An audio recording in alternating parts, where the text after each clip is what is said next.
بسم اللہ الرحمن الرحیم۔ شروع کرتا ہوں اس پاک پروردگار کے نام سے جس کے قبضے میں میری جان ہے۔ گلابی پوئٹری کے معزز دوستوں اور گلابی پوئٹری کے تمام دیکھنے اور سننے والوں کو السلام علیکم ورحمۃ اللہ وبرکاتہ۔ معزز دوستوں، آج آپ کے لیے حضرت خالد بن ولید رضی اللہ تعالیٰ عنہ کی سیریز کی یہ 10ویں ویڈیو لے کر حاضر ہوں۔ امید ہے یہ ویڈیو آپ کو بے حد پسند آئے گی۔ تو چلیے چلتے ہیں ویڈیو کی طرف۔ مورخ ابن حشام نے لکھا ہے کہ اس کیفیت میں کہ شہر میں خوراک کا کوئی ذخیرہ نہ تھا، لوگوں کو روزانہ نصف خوراک دی جا رہی تھی۔ منافقین اور یہودی تخریب کار در پردہ حرکت میں آ گئے تھے۔ کوئی بھی نہ جان سکا کہ یہ آواز کہاں سے اٹھی ہے، لیکن یہ آواز سارے شہر میں پھیل گئی۔ محمد ہمیں کیسی بری موت مروانے کا بندوبست کر رہا ہے۔ ایک طرف وہ کہتا ہے کہ بہت جلد کیسر و کسرا کے خزانے ہمارے قدموں میں پڑے ہوں گے، دوسری طرف ہم نے اس کی نبوت کا یہ اثر بھی نہ دیکھا کہ آسمان سے ہمارے لیے خوراک اترے، اور لوگوں نے اسلام تو قبول کر لیا تھا لیکن وہ گوشت پوشت کے انسان تھے۔ وہ پیٹ کی آوازوں سے متاثر ہونے لگے۔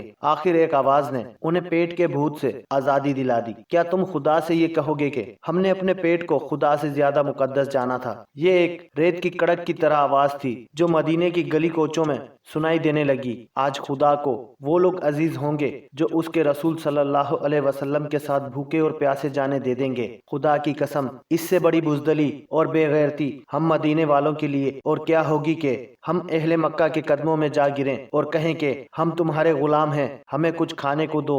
رسول اکرم صلی اللہ علیہ وسلم شہر کے دفاع میں اس قدر سرگرم تھے کہ آپ صلی اللہ علیہ وسلم کے لیے دن اور رات ایک ہو گئے تھے۔ آپ صلی اللہ علیہ وسلم اللہ کے محبوب نبی صلی اللہ علیہ وسلم تھے۔ آپ چاہتے تو معجزے بھی رونما ہو سکتے تھے، لیکن آپ صلی اللہ علیہ وسلم کو احساس تھا کہ ہر آدمی پیغمبر اور رسول نہیں، نہ کوئی انسان آپ صلی اللہ علیہ وسلم کے بعد نبوت اور رسالت کا درجہ حاصل کر سکے گا۔ اس لیے آپ صلی اللہ علیہ وسلم ان انسانوں کے لیے یہ مثال قائم کر رہے تھے کہ انسان اپنی ان لازوال جسمانی اور نفسیاتی قوتوں کو جو خداوند تعالیٰ نے انہیں عطا کی ہیں استقلال اور ثابت قدمی سے استعمال کرے تو وہ معجزہ نما کارنامے انجام دے سکتا ہے۔ محاصرے کے دوران آپ صلی اللہ علیہ وآلہ وسلم کی سرگرمیاں اور آپ صلی اللہ علیہ وآلہ وسلم کی حالت ایک سالار کے علاوہ ایک سپاہی کی بھی تھی۔ آپ صلی اللہ علیہ وسلم کو اس کیفیت اور اس سرگرمی میں دیکھ کر مسلمان بھوک اور پیاس کو بھول گئے اور ان میں ایسا جوش پیدا ہو گیا کہ ان میں بعض خندق کے قریب چلے جاتے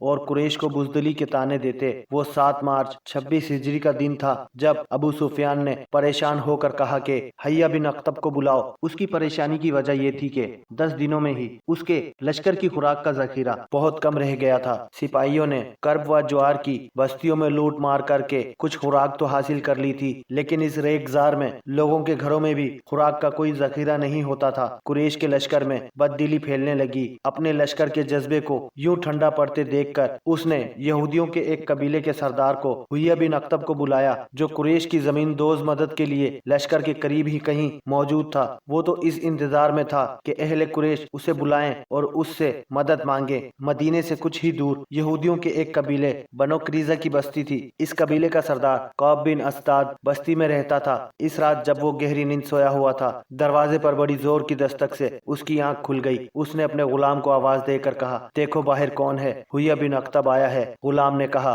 رات کے اس وقت وہ اپنے ہی کسی مطلب سے آیا ہوگا۔ کعب بن اسد نے غصیلی آواز میں کہا، اسے کہو کہ میں اس وقت تمہارا کوئی مطلب پورا نہیں کر سکتا۔ دن کے وقت آنا۔ بنو قریظہ یہودیوں کا وہ قبیلہ تھا جس نے مسلمانوں کے ساتھ دوستی کا اور ایک دوسرے کے خلاف جنگ نہ کرنے کا معاہدہ کر رکھا تھا۔ اس معاہدے میں یہودیوں کے 2 دوسرے قبیلے بنو قینقاع اور بنو نصیرہ بھی شامل تھے، لیکن ان دونوں قبیلوں نے اس معاہدے کی خلاف ورزی کی تھی اور مسلمانوں نے انہیں وہ سزا دی تھی کہ وہ لوگ شام کی طرف بھاگ گئے تھے۔ صرف بنو قریظہ تھا جس نے معاہدے کو برقرار رکھا اور اس کا احترام کیا۔ مسلمان جنگ خندق میں اس قبیلے کی طرف سے ذرا سا بھی خطرہ محسوس نہیں کر رہے تھے۔ حیہ بن اخطب بھی یہودی تھا۔ وہ کعب بن اسد کو اپنا ہم مذہب بھائی سمجھ کر اس کے پاس گیا تھا۔ وہ کعب بن اسد کو مسلمانوں کے خلاف اکسانا چاہتا تھا، اس لیے وہ غلام کے کہنے پر بھی وہاں سے نہ ہٹا۔ کعب بن اسد نے پریشان ہو کر اسے اندر بلا لیا۔ میں جانتا ہوں تم اس وقت میرے پاس کیوں آئے ہو۔ کعب بن اسد نے